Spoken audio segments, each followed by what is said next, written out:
Tips para vivir el culto en tu casa. Primero, prepara tu hogar para participar.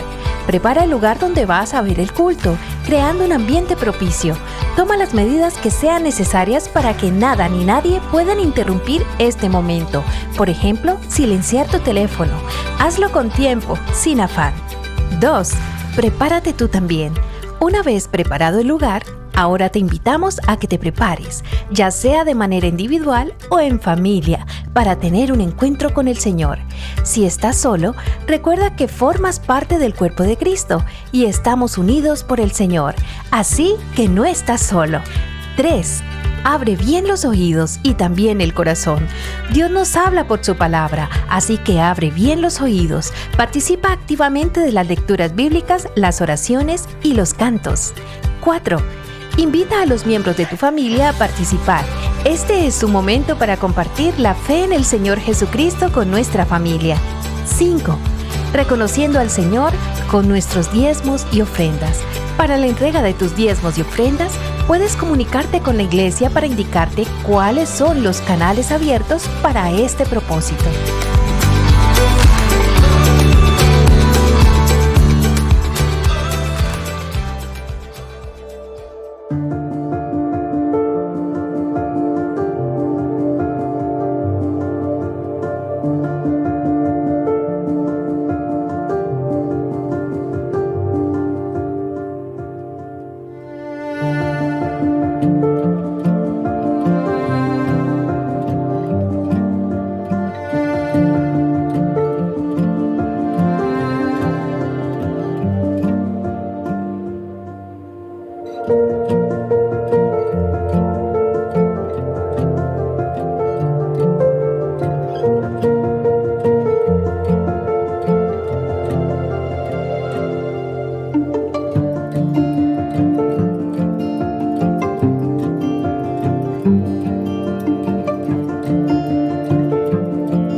Acerquémonos a la palabra del Señor.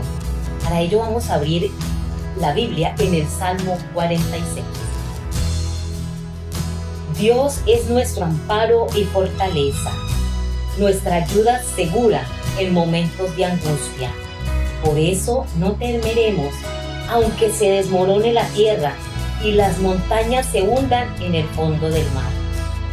Aunque rujan y se encrespen sus aguas, y ante su furia retiemblen los montes. Hay un río cuyas corrientes alegran la ciudad de Dios, la santa habitación del Altísimo. Dios está en ella. La ciudad no caerá. Al rayar el alba, Dios le brindará su ayuda. Se agitan las naciones, se tambalean los reinos. Dios deja oír su voz y la tierra se derrumba. El Señor Todopoderoso está con nosotros. Nuestro refugio es el Dios de Jacob. Vengan y vean los potentes del Señor. Él ha traído desolación sobre la tierra. Ha puesto fin a las guerras en todos los confines de la tierra.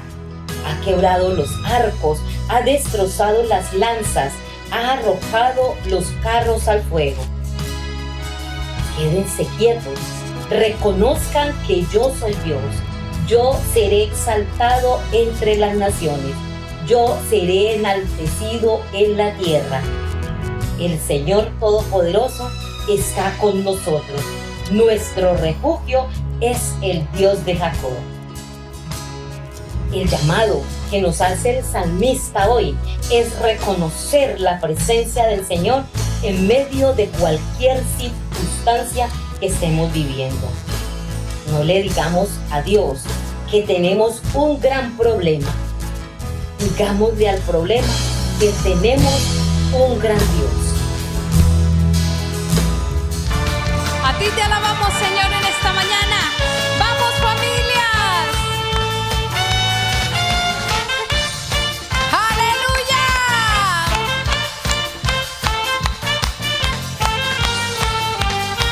Y decimos: gozaré en tu presencia, Jehová, con todas mis fuerzas gritaré. ¡Hey! Me gozaré en tu presencia, Jehová, con todas mis fuerzas gritaré. Ante ti con gozo, con alegre danza, celebraré, danzaré y me gozaré.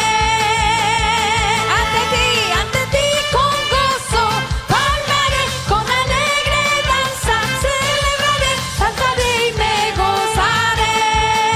Me gozaré en tu presencia, Jehová, con todas mis fuerzas gritaré. Hey, me gozaré en tu presencia, Jehová, con todas mis fuerzas. Ante ti con gozo, con alegre danza, celebraré, cantaré y me gozaré.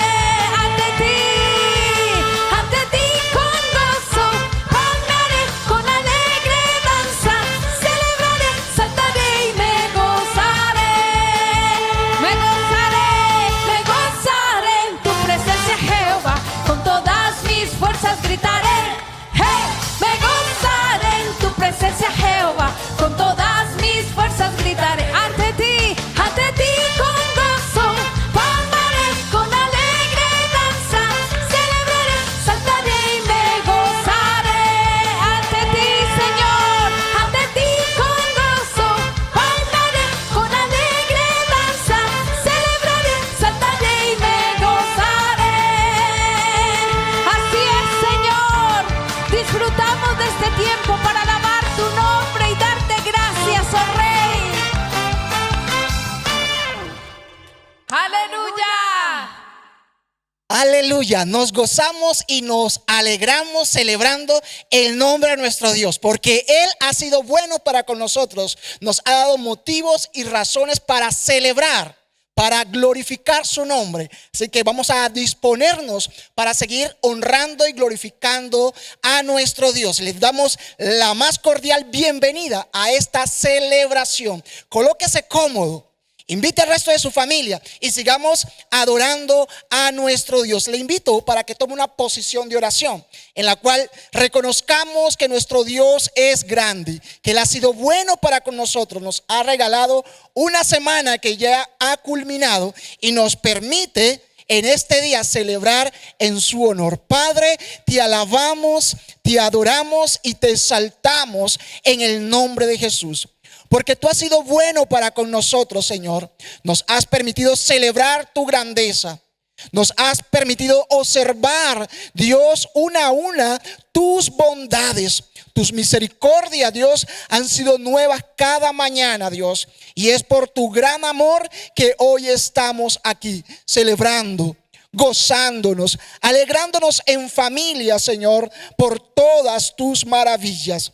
Gracias, Señor, por permitirnos pasar esta semana, Dios, y presentamos la semana que iniciamos, Dios, delante de ti.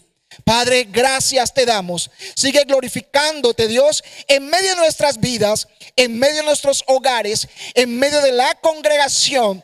Padre, en medio de esta pandemia, que tu nombre siga siendo exaltado, que tu nombre siga siendo glorificado por todos los que te aman. Aleluya. Alabado sea el Señor. Desde el fondo del mar, desde el fondo del mar, el más alto lugar, el más alto lugar, del más hondo abismo, te alabaré. Desde mi corazón, fuerte o débil esté, cada instante de mi vida.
delante de ti, delante del Dios único y soberano, que todo lo que respire hoy bendiga su santo nombre con júbilo, Señor. Entramos a la presencia de Dios, postrados en reconocimiento de quién es Él, en adoración total a nuestro buen Señor. Reconócele con tu vida, adórale hoy con tu vida. En familia bendice su nombre santo. A tus Gracias, Señor. pies arde mi corazón. A tus pies entrego lo que soy. Es el lugar de mi seguridad, donde nadie me puede señalar. Me perdonaste, me acercaste a tu presencia, me levantaste y hoy me postro a adorarte. No hay lugar más alto, más grande que estar a tus pies, que estar a tus pies. No hay lugar más alto, más grande que estar a tus pies, que estar a tus pies. A tus pies arde mi corazón. A tus pies entrego lo que soy.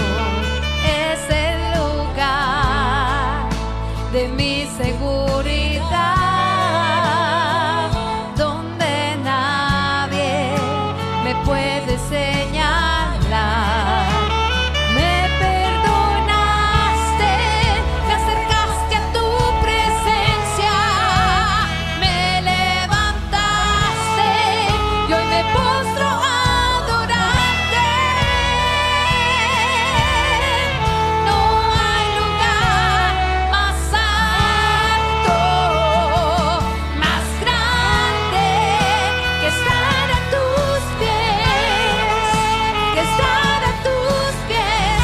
No hay lugar más alto, más grande que estar a tus pies, que estar a tus. No hay lugar más alto, más grande que estar a tus pies, que estar a tus pies.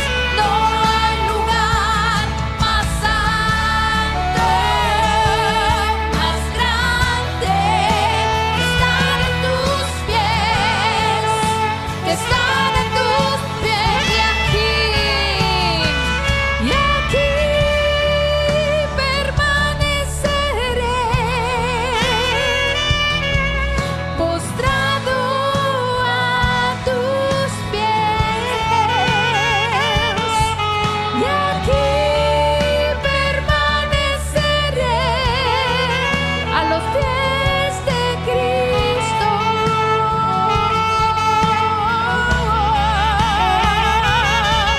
Y aquí permaneceré,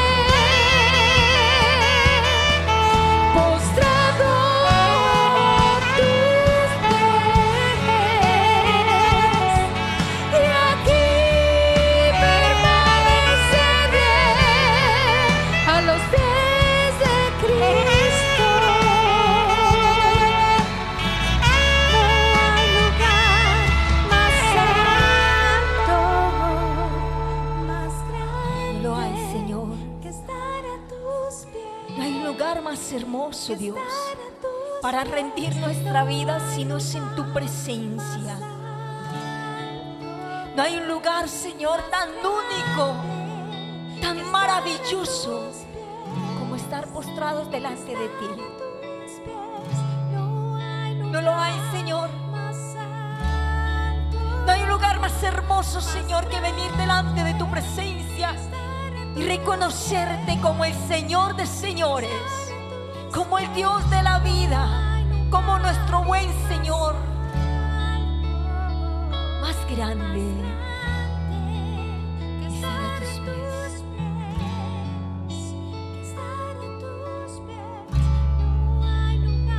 Dígale, Señor, no hay un lugar más poderoso, Dios. Buenos días, iglesia, que el Señor sea con cada uno de ustedes. El Salmo 46:1 nos dice que Dios es nuestro refugio y nuestra fuerza. Dice que siempre está dispuesto a ayudarnos en tiempos de dificultad. Hoy atravesamos uno de los momentos más difíciles de nuestra época, pero podemos estar seguros que la mano poderosa está con cada uno de nosotros y que siempre Él va a estar dispuesto a ayudarnos. Una manera de honrar a nuestro Padre Celestial por esta gran maravilla es a través de nuestros diezmos y nuestras ofrendas. Recordemos el pasaje en Marcos 2, cuando Jesús observaba a aquellos que traían las ofrendas al templo. Dice el pasaje que muchos depositaban ofrendas, pero que en algún momento llegó una viuda, la cual solo tenía 2 pequeñas monedas. Jesús nos enseña en este pasaje que para Él fue más valioso aquella ofrenda de esta viuda, porque ella dio todo lo que tenía. Yo quiero invitarte en esta mañana a que en acto de fe tú deposites tu diezmo, tu ofrenda, te ayudes con la canasta de amor. Esto para bendecir a muchos. Todos tenemos algo que dar. Oremos. Padre Celestial, gracias, Señor. Te damos por cada dador alegre, Señor. Sabemos que tú miras las intenciones de los corazones, Señor. Permite que estos diezmos, estas ofrendas, Señor, suban como olor fragante, Señor. Y ayúdanos, Señor, a tener un corazón agradecido, Señor. En Cristo Jesús. Amén.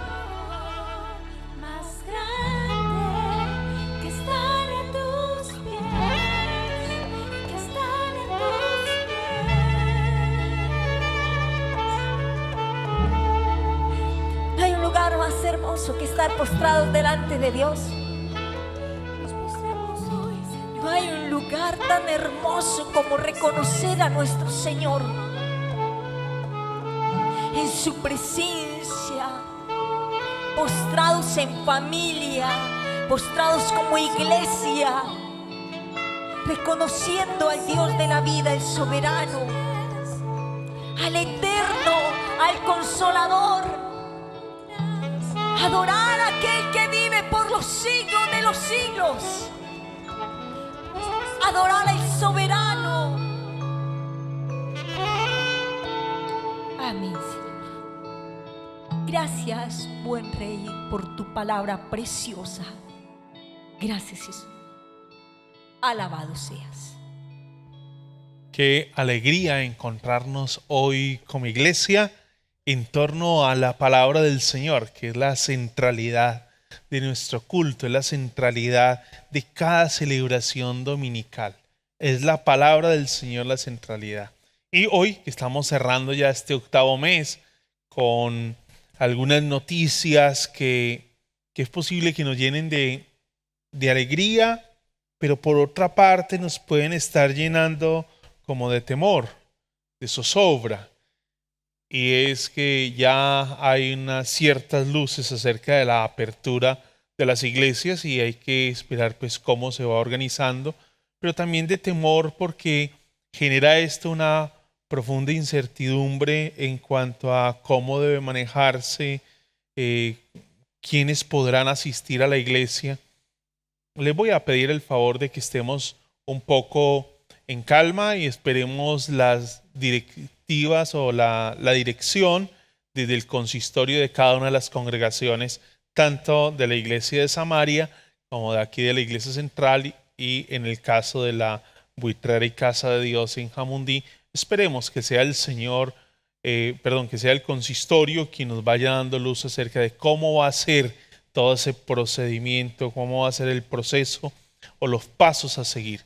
El hecho de que el gobierno decida dar luz verde con unas precauciones que hay que tener, no significa que efectivamente la iglesia tiene que abrirse. Hay que esperar cuál sea la dirección que el Señor nos dé a través del consistorio en ese sabio consejo que ellos sabrán tomar. Entonces les pido el favor de que tengamos un poco de mesura, de continuemos teniendo paciencia, mis hermanos, frente a esto que estamos escuchando.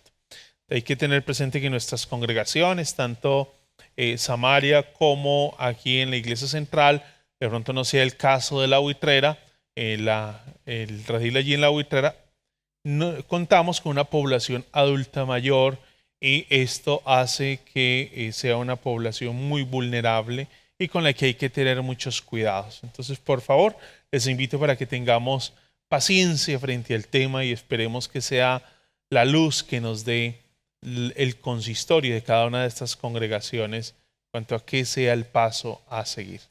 Así que, mis hermanos, por ahora vamos a continuar en la dinámica como estamos. Ya estamos cerrando este octavo mes, ya 2 días de cerrar el octavo mes del año e iniciar ese noveno mes del año, el mes de septiembre. Y quiero invitarle para que hoy nos vamos al libro de Job. Al libro de Job. Job es un libro bien interesante porque nos encontramos con una situación de un personaje que uno podría pensar al caído caerle. Y es como la manera como de resumir ese libro, el caído caerle. Cuando uno lee el primer capítulo y el segundo capítulo, uno dice, uy, pero este hombre no paraban las situaciones y las malas noticias. Esta semana teníamos una reunión y en una reunión alguien nos contaba acerca de la cadena de sucesos que vinieron sobre su vida durante principio de año hasta el día de hoy. Bueno, y algunos sucesos del año pasado, y uno se da cuenta que eso que vivió Job no es algo irreal, es una situación muy real de esa experiencia de la vida. Y viene una situación tras otra, y nos llega una mala noticia, y nos llega otra mala noticia, y nos llega otra situación. Y creo que por estos días estamos nosotros enfrentando una cadena de noticias que nos desestabilizan. Y uno podría pensar, qué tragedia la que estamos viviendo. Porque a la luz de lo que se observa en la activación del comercio, uno podría pensar que ya estamos cruzando esta situación de la pandemia, pero quiero decirles que no le hemos vencido ni hemos terminado de cruzar el periodo crítico de la pandemia. Pero a esto le suma que además de la pandemia, estamos viendo las consecuencias de la pandemia. En estos días pasaba por un centro comercial y teníamos que ir a hacer una diligencia, atender algunas situaciones con mi esposa, y lo que observamos en el centro comercial era que varios locales estaban cerrados. Y no era cerrados por la cuarentena o por el cuidado. No, ya estaban con todos sus enseres recogidos, todos sus bienes ya recogidos, dispuestos ya para sacarlos del lugar, cuando no era que nos encontrábamos con avisos como se arrienda, se vende. Escuchábamos de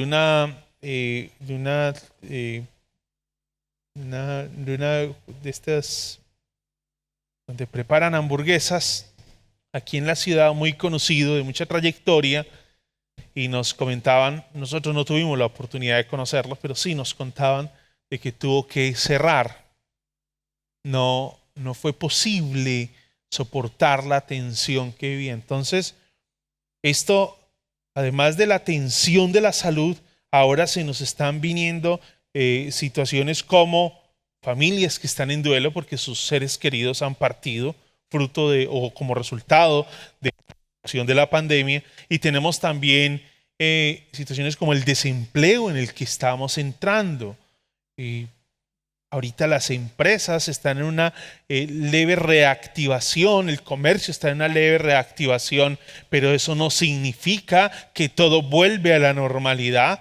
La economía ha sufrido un golpe y eso nos va a afectar. Hemos perdido parte de la vida social. Ya no podemos acercarnos a los otros como usualmente lo hacíamos, con la misma libertad. Entonces eso nos está hablando de una secuencia de pérdidas. Estamos ante una secuencia de pérdidas. Y esto que estamos viviendo ya para este 9º mes del año, que estamos a puertas de iniciar, donde se nos dice que ya podemos salir, no es todavía la solución a esa secuencia de pérdidas. Posiblemente sea salir a enfrentarnos con una pérdida de la cual no estamos todavía muy conscientes, y es la situación, el golpe que esto trae sobre la economía a nivel mundial, a nivel nacional, a nivel local y en las finanzas de la familia y en las finanzas personales. Estamos en una secuencia de pérdidas y no es fácil comprender las cosas que Dios tiene para enseñarnos en medio, cuando estamos sumidos en medio de esa crisis. No logramos entender cómo es que Dios está obrando. No nos imaginamos a Dios participando de una pandemia. No nos imaginamos a Dios participando de una crisis económica. No nos imaginamos a Dios participando de aquellas cosas que causan dolor, desilusión, aflicción. No nos imaginamos a Dios participando de eso.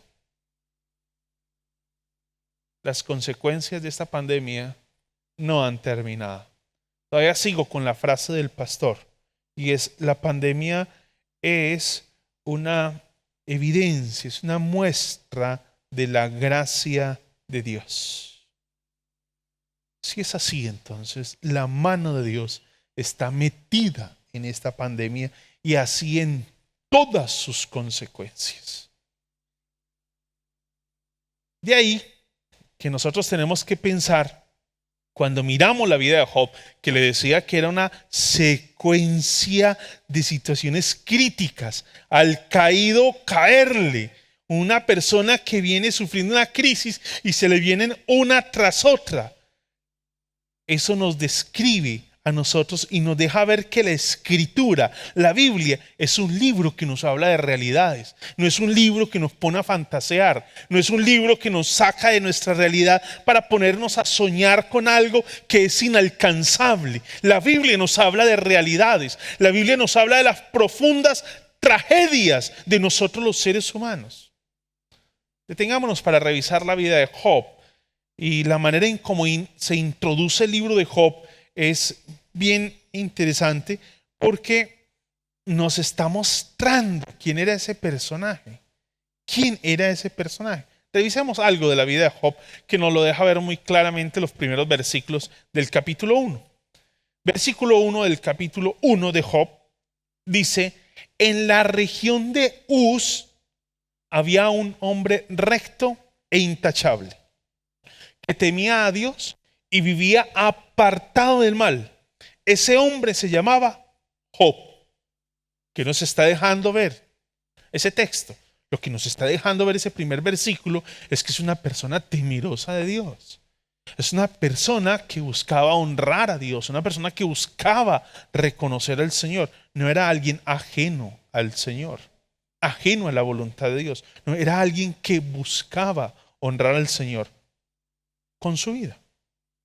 El versículo 2 nos deja ver cómo estaba conformada la familia de Job. Tenía 7 hijos y 3 hijas. Entonces era una persona que gozaba de una buena familia. Pues no podemos pensar de que era una gran familia en términos de muy numerosa. Para nosotros sí.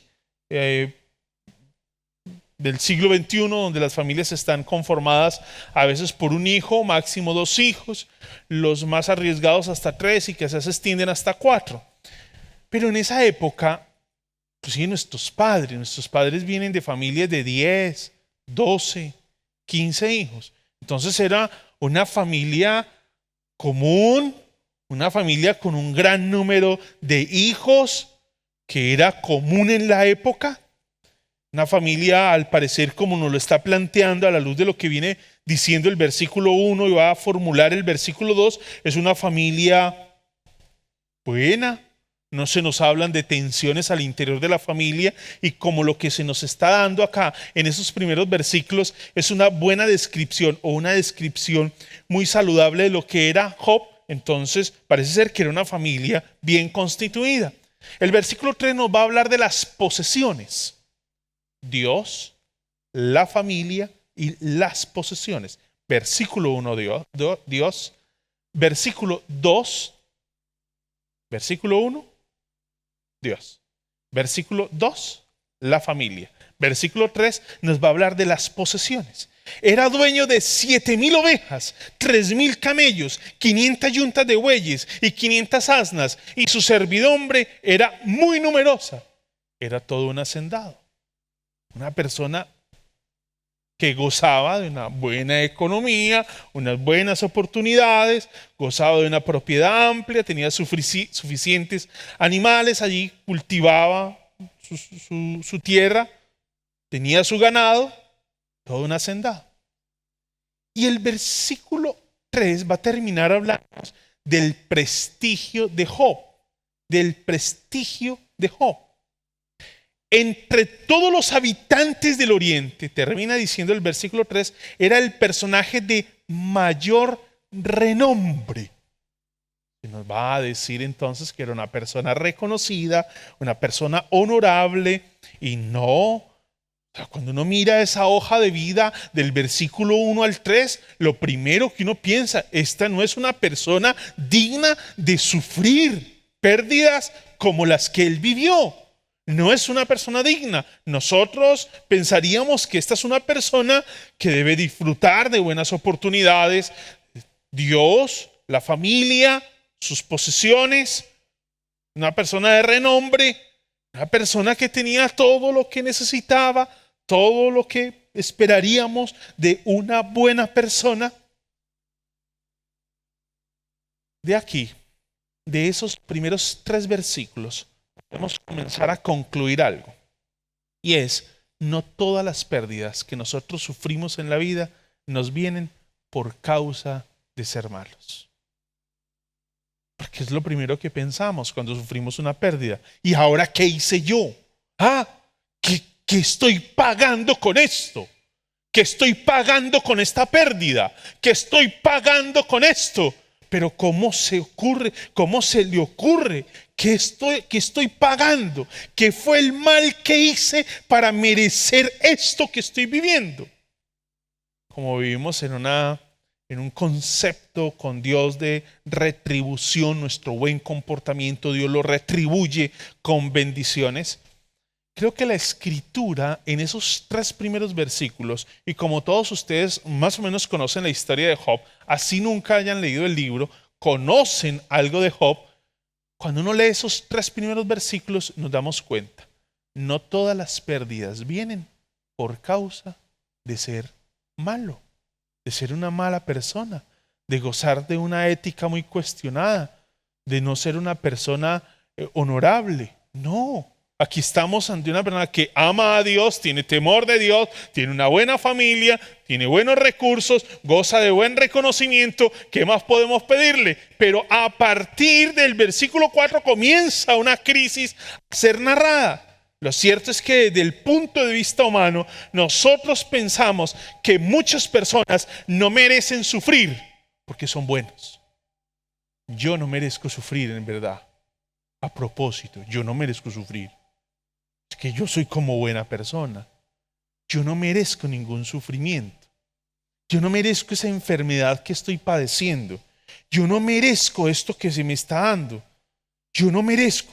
Yo no merezco que tenga esta crisis, enfrentar esta crisis económica. Porque nosotros estamos viviendo una dinámica con Dios de méritos, de retribución. Alguien como Job debe estar muy cercano a Dios, que está tan cercano a Dios como lo plantea el versículo 1, dado que no tiene No tiene nada que cuestionarle. Esa hoja de vida es intachable. Y uno pensaría que este hombre, al no tener falta de ningún bien, entonces por eso busca al Señor. Porque no le falta ningún bien. Sería como otra forma de ver y de leer lo que nos está planteando el texto. De hecho, es lo que Satanás viene a hablar y a proponerle allí al Señor. El argumento de Satanás en el versículo 10 es: ¿acaso no están bajo tu protección él y su familia y todas sus posesiones? De tal modo has bendecido la obra de sus manos, que sus rebaños y sus ganados llenan toda la tierra. Pero extiende la mano y quítale todo lo que posee,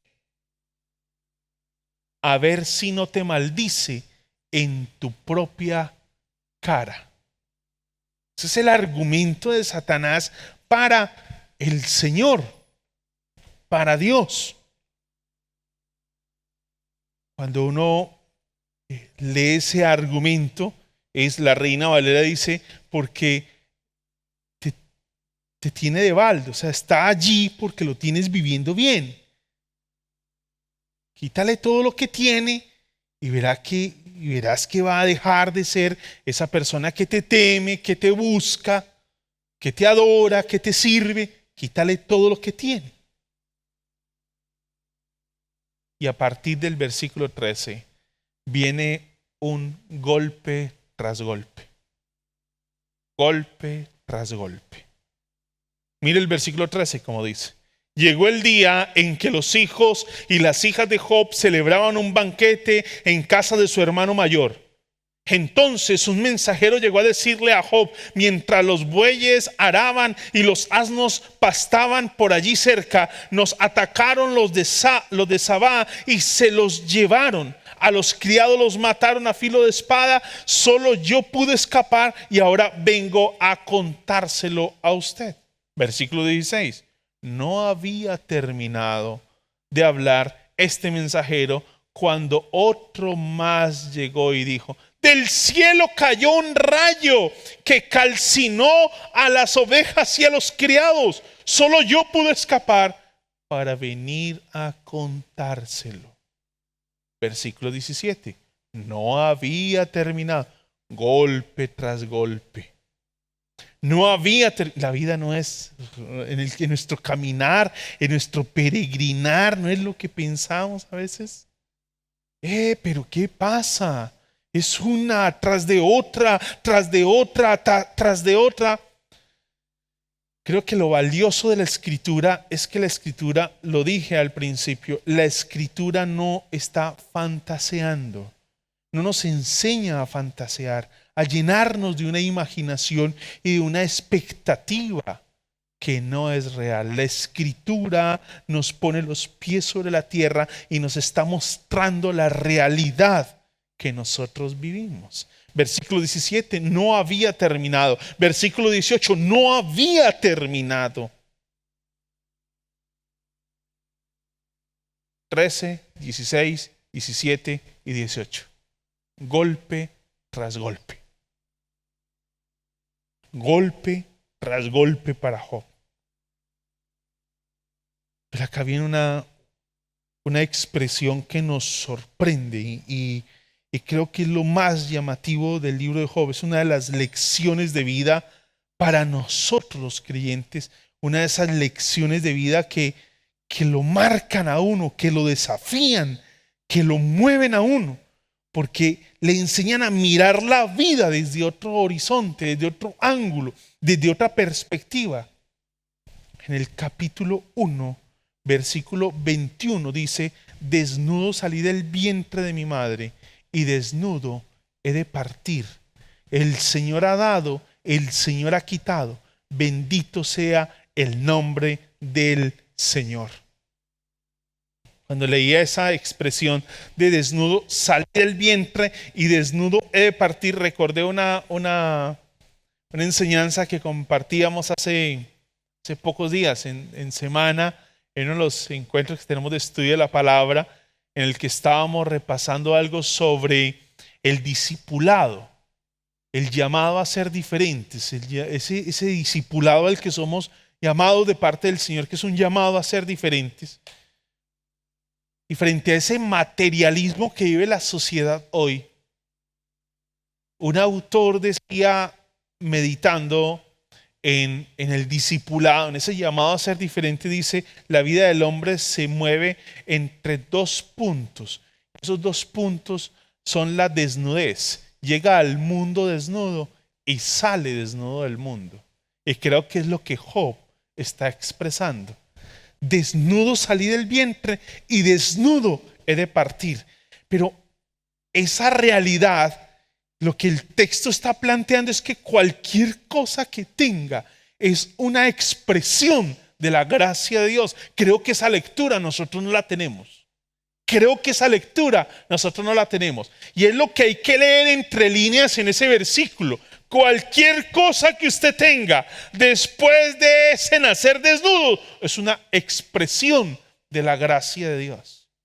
Pero como siempre estamos mirando al vecino que tiene algo más, estamos meditando: no, pues que él tiene un carro mejor que el mío. No, pero es que mire los zapatos de él. Ah, los míos son... no tienen punto de comparación. Mire la camisa que él usa. No tiene... Mire el colegio donde tiene los niños estudiando. No tiene punto de comparación. ¿Por qué más bien no disfrutar esa realidad que nos está planteando Job? Y es que todo lo que tienes es una expresión de la gracia de Dios, porque la vida del ser humano se mueve entre dos puntos. Y esos dos puntos son la desnudez con la que nace y la desnudez con la que muere. Hace poco también lo citaba en una predicación y hablábamos acerca de: se murió.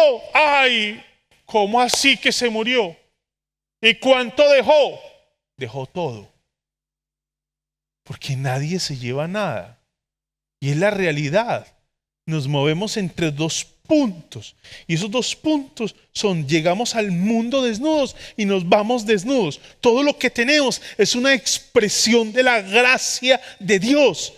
¿No será que tenemos que aprender a vivir más agradecidos y no estar cuestionando o reclamando algo, sino una expresión de agradecimiento frente a esa bondad de Dios? Pero ahí no termina el versículo, porque el versículo dice: el Señor ha dado, el Señor ha quitado. Bendito sea el nombre del Señor. Esa palabra me parece tan desafiante para nosotros. El Señor ha dado, el Señor ha quitado. ¿Quién dijo que el Señor tenía que darte algo? Porque todo es por gracia. La misma gracia que te dio fue la misma gracia que te quitó. La misma gracia que te dio esa prenda fue la misma gracia que te quitó la prenda.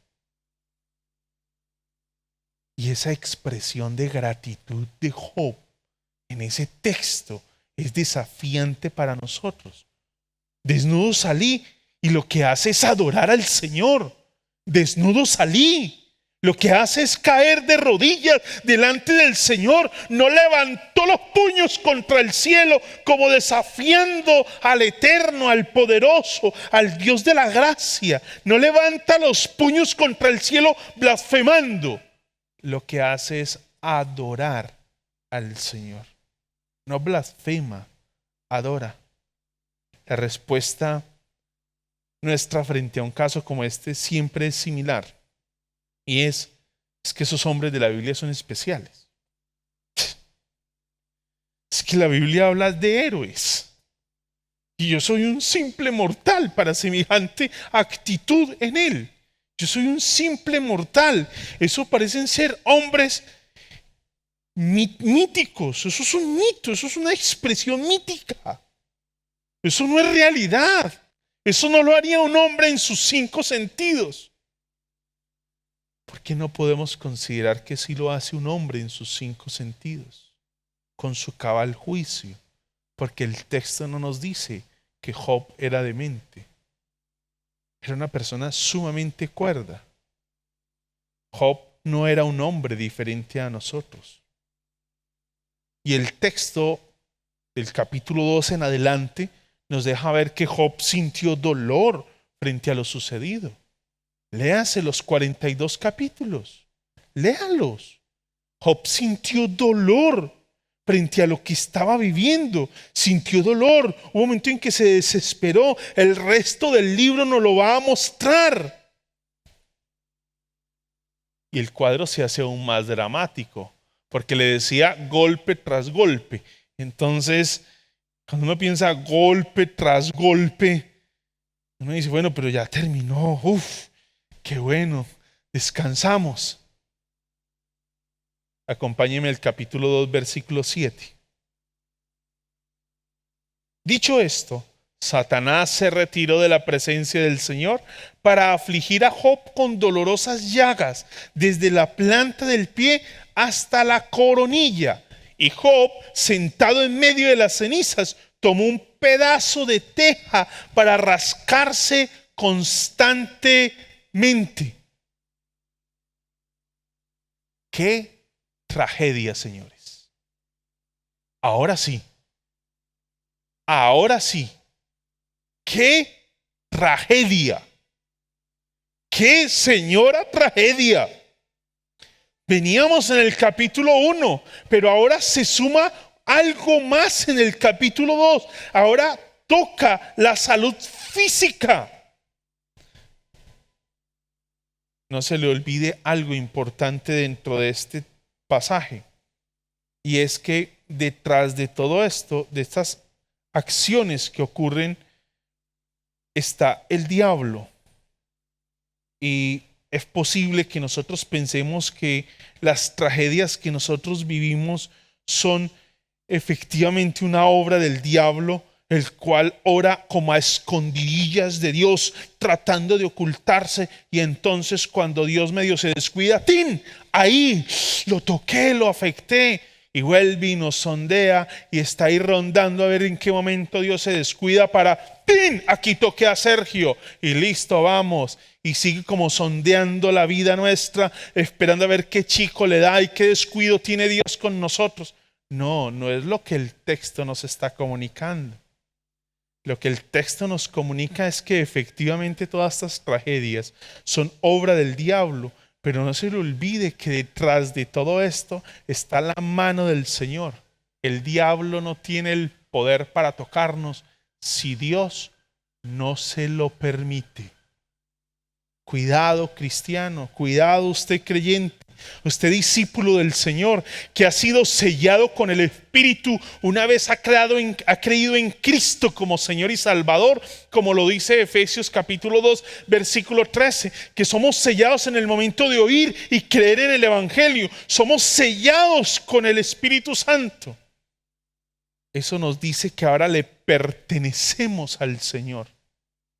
Le pertenecemos y hemos sido trasladados, Colosenses, del reino de las tinieblas al reino de su Hijo amado. Colosenses capítulo 1, versículo 13. Fuimos trasladados. No estamos a expensas de lo que el diablo quiera hacer. El diablo puede tocar a los hijos de Dios, en tanto el Dios que nos cuida, nos ha salvado, nos ha redimido, nos ha sellado, nos ha trasladado a su reino, lo permita. Y solo cuando Él lo permite. La tragedia para Job no termina. Hay algo más, y es el consejo de la esposa de Job. Y aquí, para que no vaya a codear a su esposa, a decirle hay algo malo, diga, mija, ahí van a hablar de usted. No voy a hablar de las esposas, es la esposa de Job en particular, porque la esposa de Job puede representarnos a nosotros los hombres. Puede representar a la sociedad que hoy nos está diciendo algo. Esa voz de la mujer de Job puede estar representando lo que usted hoy está escuchando de su familia. Usted que es discípulo del Señor, que camina con el Señor y que se le ha venido una tras otra y que su familia le dice, de eso le ha servido creer en ese Dios. Olvídese de ese Dios. Olvídese de seguir leyendo la Escritura. Olvídese de seguir leyendo ese libro. El consejo de la esposa de Job es: su esposa le reprochó, diciéndole, todavía mantienes firme tu integridad. Y aquí va el consejo: maldice a Dios y muérete. No le faltaba sino eso. La única persona que le queda de punto de apoyo, la única persona que le quedaba para consolarlo en medio de su gran tragedia, lo que hace es aconsejarle: maldice a Dios y muérete. Que son las palabras que uno no esperaría escuchar de alguien que está allí para acompañarnos. No son las palabras. El aporte de la esposa de Job fue su gran consejo: maldice a Dios y muérete. ¿Qué te ganas? ¿Qué has conseguido con ser cristiano? Conseguir a Cristo, con frecuentar esa iglesia donde estás asistiendo. ¿Qué provecho tienes de vivir, de asistir y participar de esos cultos virtuales si mira tu vida como está?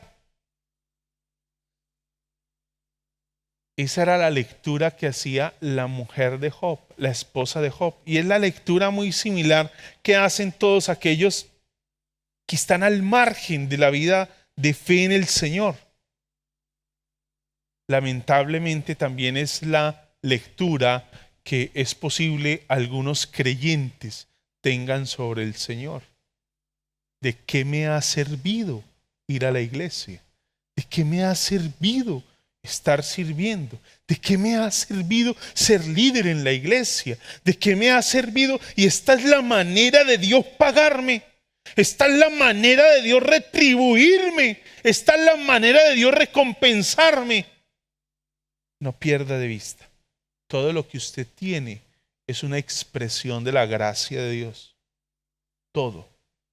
De manera que si usted recibe algo por gracia y se lo quitan por la misma gracia, usted y yo lo único que deberíamos hacer es agradecer.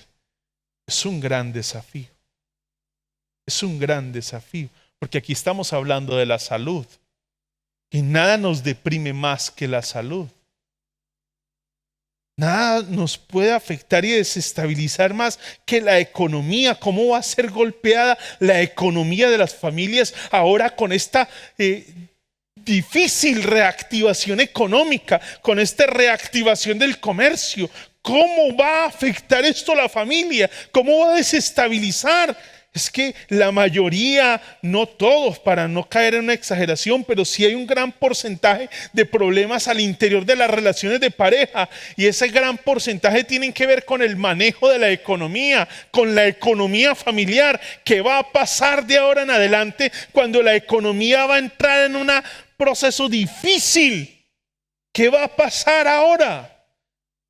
¡Qué tragedia la que estamos enfrentando! ¡Qué señora tragedia!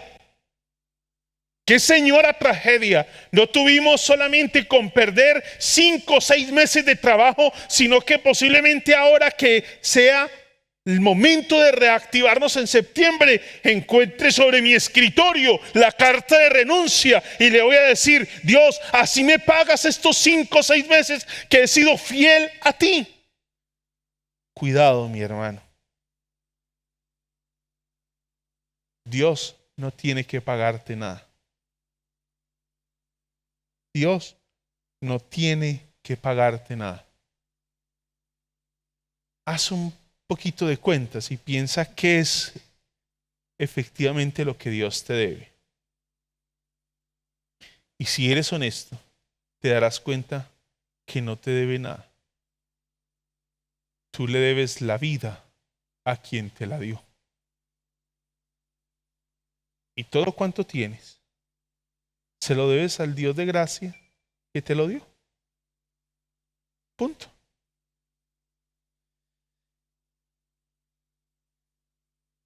Job sigue reflexionando en el tema y Job capítulo 2 versículo 10 dice, Job le respondió, está hablando de la respuesta que le da la mujer. Job le respondió, mujer, hablas como una necia. Si de Dios sabemos recibir lo bueno, ¿no sabremos recibir también lo malo? Uy, hermano. Señor, ¿no será que ese verso se equivocó? Es más, deberíamos recortarlo. Porque ese versículo es un atropello a la teología de nuestro tiempo. Es un atropello. Ese texto nos acaba con la manera de nosotros hacer teología en nuestro tiempo. Si de Dios sabemos recibir lo bueno, ¿no sabremos recibir también lo malo?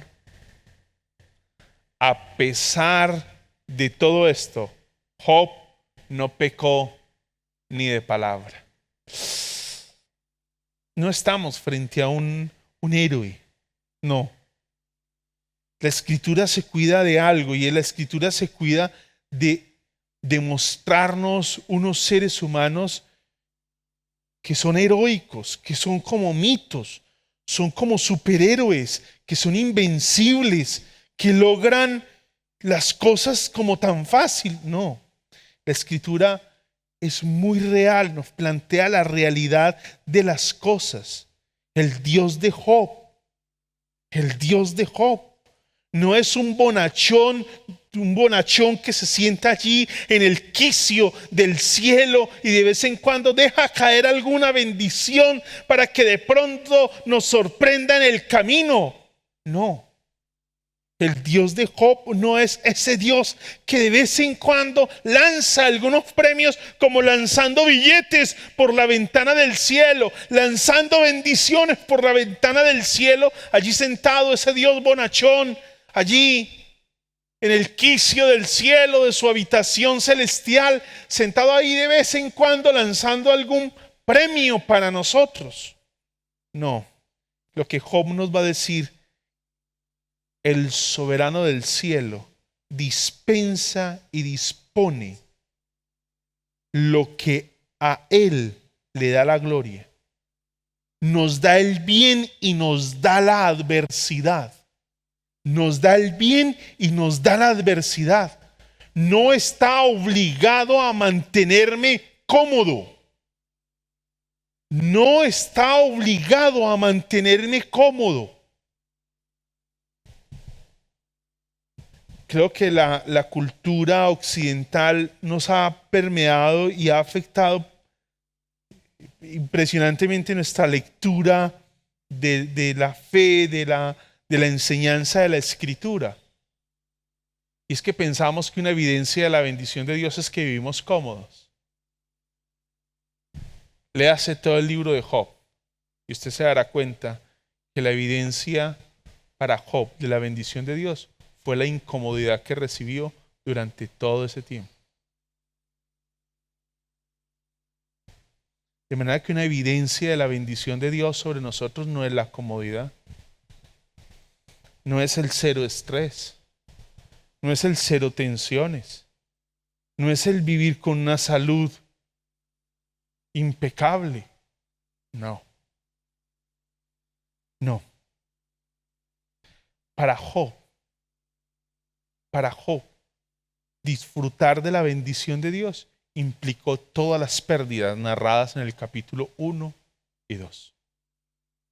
Esa era la bendición de Dios para Job.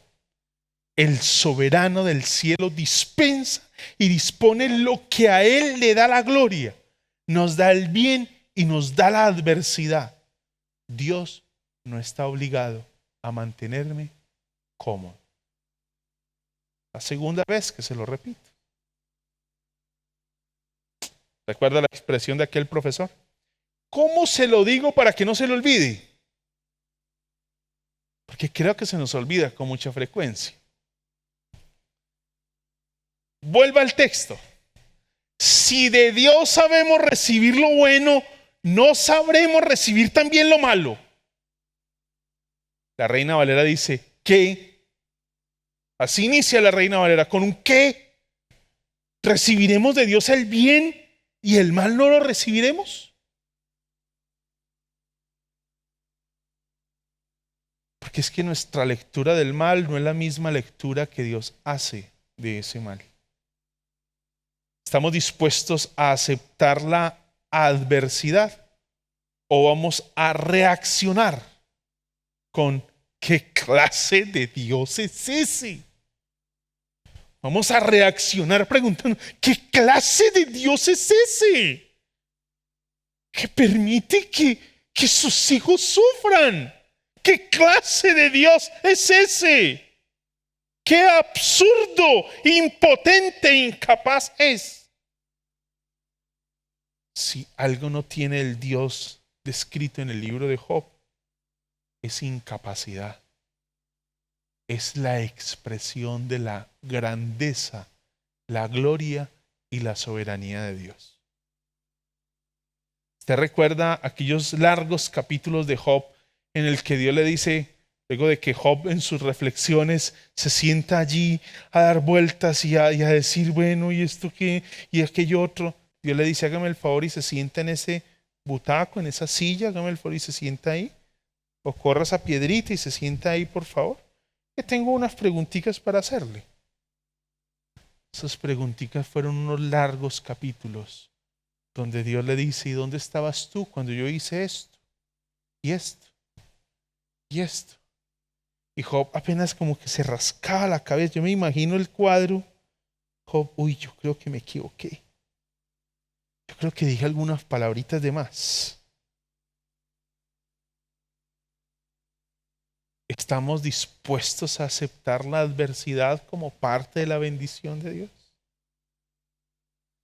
Recuerde que la principal meta del ser humano no es ser feliz. Eso es lo que nos enseña la cultura occidental. Y usted me va a decir, ¿entonces nacimos para sufrir? No. Nacimos para algo mucho más grande. Hay un antiguo catecismo que se desarrolló posterior a la Reforma Protestante, que se conoce como el Catecismo Menor de Westminster, y en su primera pregunta, dice lo siguiente: ¿cuál es el fin principal del hombre? La respuesta fue la siguiente, o es la siguiente: el fin principal del hombre es glorificar a Dios y gozar de Él para siempre. El fin principal del hombre es glorificar a Dios y gozar de Él para siempre. Nuestra meta no es ser felices, como lo entiende la cultura occidental. Cero problemas, cero adversidad, mucha plata, tener todo lo que quiero, ir a la universidad que yo deseo, obtener el carro que deseo, vivir en el lugar de la ciudad donde siempre he soñado vivir, tener todos los bienes que anhelo. Nuestra felicidad es tan vana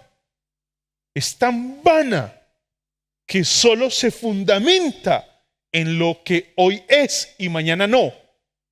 Es tan vana y pasajera que por eso tengo que volver a afirmarlo. Debemos dejar esto claro. Nuestra meta no es ser felices en los términos de la cultura occidental del siglo XX y XXI, que fundamenta su felicidad en el tener, en el poseer, en el cada día acumular, en el cada día tener más y ser más que el otro, tener más prestigio que el otro, ser más importante que el otro, de tener un mejor carro que el otro.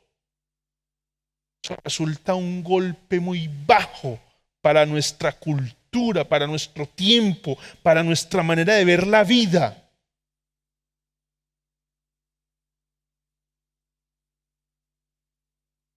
Piense por un momento. Usted es padre de familia algunos de los que están hoy escuchando, están participando del culto, son padres de familia, madres de familia. Sea que usted sea cabeza de hogar, mamá, o sean papá y mamá, o el papá cabeza de familia, está solo con sus hijos.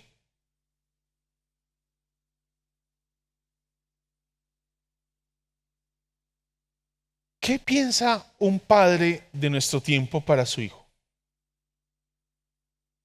¿Qué es lo que piensas? Usted dirá, bueno, usted no tiene hijos y usted no tiene autoridad para hablar. No me descalifique tan rápido y permítame argumentar. Los padres tienen un afán porque sus hijos tengan todo lo material. Tienen un afán porque tengan un buen vestido para que esté a la par de sus amigos o por encima de sus amigos. Tienen un afán por tenerlo satisfecho y en esa idea hacerlo feliz.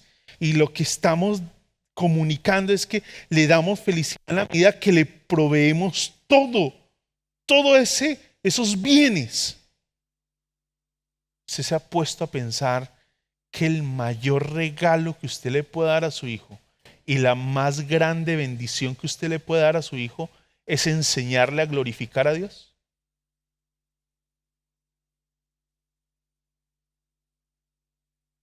Y cuando nosotros como padres, como iglesia, enseñemos a nuestros hijos a glorificar a Dios, entonces tendremos una iglesia, unos creyentes, unos discípulos con unos valores y unos principios del reino y ajustados al reino de Dios y no a la cultura occidental en la que vivimos. Nos desgastamos la vida para hacer felices a los nuestros y estamos dispuestos a hacer lo que sea. Lo que sea. Y mucho de eso que hemos hecho se nos quedó en la ruina con esta pandemia. Se vino abajo. ¿Sabe cuántos negocios, cuántas familias quedaron en esta pandemia sin trabajo, sin una perspectiva laboral, sin una posibilidad? ¿Cuántas pequeñas empresas se vieron y se fueron a la quiebra cuando tenían todos, querían comerse el mundo porque iban camino a la gloria, al triunfo? Y todo se les vino abajo. Nos desgastamos la vida para ser felices. Hacemos lo que sea. Yo por mis hijos hago lo que sea. Ok, muy bien. Aplaudo eso. Como usted hace lo que sea, yo quiero invitarle que formemos hijos del reino de Dios.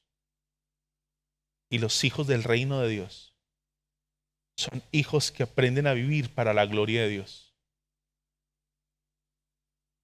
Que es un valor que trasciende los tiempos. Oiga el consejo de Job. Escúchelo. Ese consejo de Job, cuando dice, cuán dichoso es el hombre a quien Dios corrige. Cuán dichoso es el hombre a quien Dios corrige. No menosprecies la disciplina del Todopoderoso, porque Él hiere, pero venda la herida, golpea, pero trae alivio. De 6 aflicciones te rescatará, y la 7ª no te causará ningún daño. Cuando haya hambre, te salvará de la muerte. Cuando haya guerra, te librará de la espada. Estarás a salvo del latigazo de la lengua. Y no temerás cuando venga la destrucción. Te burlarás de la destrucción y del hambre. Y no temerás a las bestias salvajes. El texto no nos promete que no pasaremos tribulaciones. Nos promete que es dichoso el hombre, la mujer a quien Dios corrige. Que no menospreciemos la forja de Dios. Es muy engañoso el evangelismo de nuestro tiempo. Venga a Jesús y sus problemas acabarán.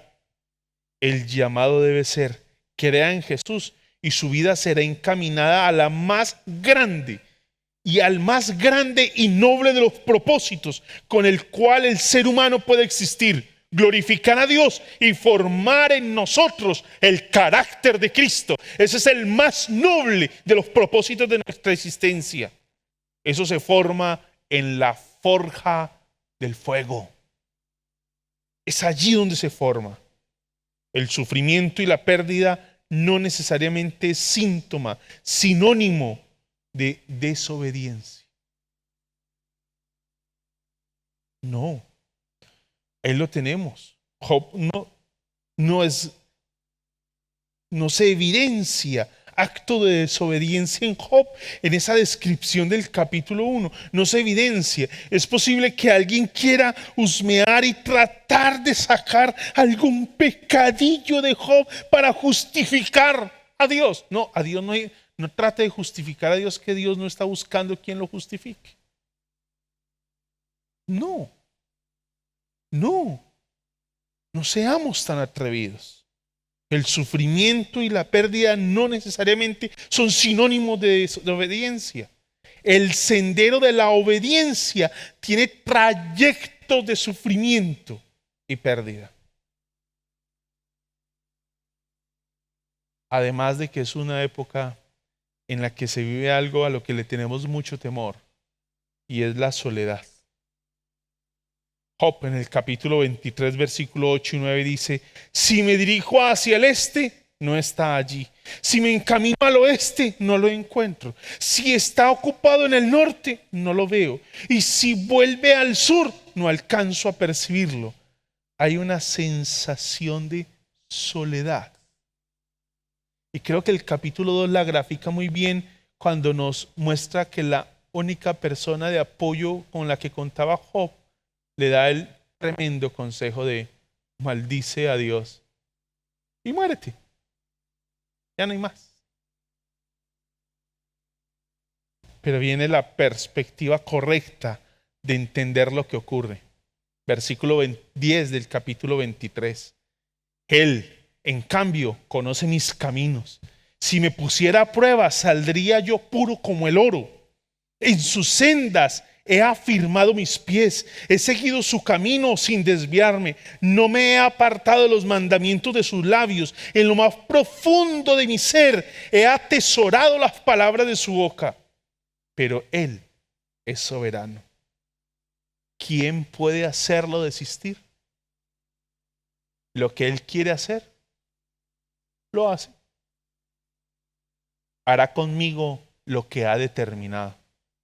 Todo lo que tiene pensado, lo realizará. Punto. Dios hará conmigo lo que tiene determinado. Y es una expresión de la gracia de Dios. Punto. Lo que ahora clasifico como pérdida pasa a la luz de la palabra del Señor. Lo que hoy califico como una pérdida, lo que hoy califico como un desastre, lo que hoy califico como una profunda crisis, lo que hoy califico como la peor de las situaciones, la más grande de las tribulaciones, pasa a ser, a partir de la Escritura, de la comprensión de la Escritura, de esa soberanía, de esa grandeza, de ese amor, de esa gracia de Dios, pasa a ser la más grande de las ganancias para el discípulo, para quien camina con el Señor. ¿Has sufrido una pérdida? ¿Y no sabe a qué se debe? ¿Has perdido un ser querido? ¿La salud no es la mejor? ¿El empleo lo has perdido?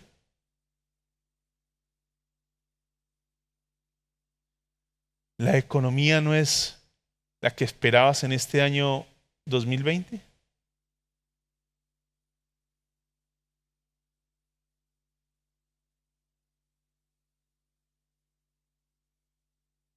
Es posible que sea muy pronto para entender qué es lo que está pasando.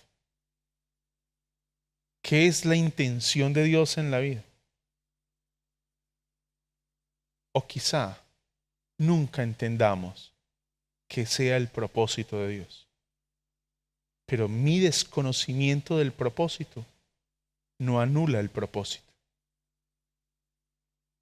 Mi desconocimiento del propósito no anula el propósito de Dios. Es posible que muera ignorando lo que Dios ha querido hacer. Pero con todo y eso, no anula el propósito de Dios en mi vida.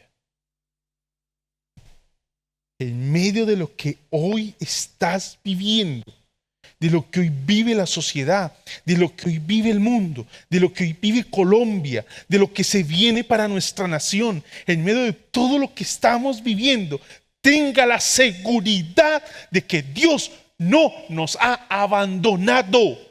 Tu vara y tu callado me infundirán aliento, aunque atraviese el más oscuro de los valles. Salmo 23, versículo 4. Aunque atraviese el más oscuro de los valles, no temeré mal alguno, porque tú, Señor, estarás conmigo. Tú, Señor, estarás conmigo. Tu vara y tu callado me infundirán aliento. Él estuvo allí, está allí contigo y estará allí contigo. Dios, Juan capítulo 10, no es el buen pastor, hablando Jesús, de que el buen pastor no es el que huye cuando ve venir el lobo. No, el buen pastor es el que da la vida aún por las ovejas para que ellas tengan vida y la tengan en abundancia. ¿Cómo no confiar en ese buen pastor? ¿Cómo no dejarnos pastorear por ese Señor? Podemos sentirnos solos, abandonados, olvidados, pero no dejará de ser un solo sentimiento. Porque lo que nos debe soportar a nosotros no es el sentimiento, sino la verdad de la palabra.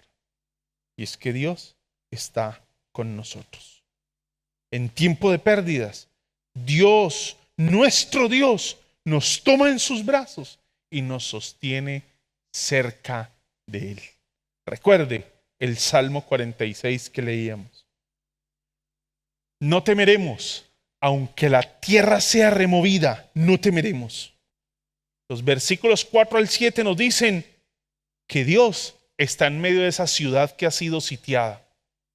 Y versículo 8 al terminar dice, quédense quietos y conozcan que yo soy Dios. Que Dios los bendiga y les ayude a peregrinar, a transitar este momento. Incline su rostro allí en su casa con los suyos. A lo mejor sea este un momento para tomarse de la mano en familia. Si está con sus hijos, con su cónyuge, tómese de la mano. Si han sido momentos difíciles, si han sido momentos de mucha tensión, de vivir pérdidas, de experimentar pérdidas, tome la mano de quien está a su lado. Si hay que llorar, que este sea el momento de llorar delante del Señor, de mostrar esa fragilidad humana para que el poder de Dios pueda mostrarse en todo su esplendor.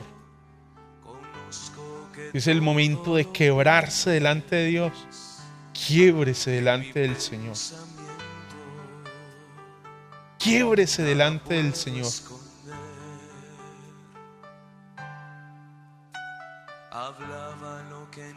Para poder experimentar, vivir y disfrutar ese poder de Dios que nos sustenta en medio de la crisis. Gracias, Señor, por el cuidado que tienes de todos nosotros. Gracias. Gracias por las familias que hoy están reunidas. Esposos con sus hijos, mujeres cabeza de familia con una situación difícil.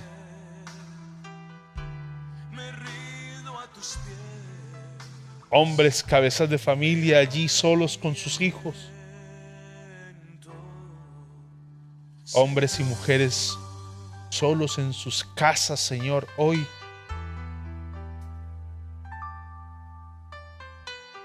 Dale la certeza de que tú estás con ellos, Señor, por tu palabra.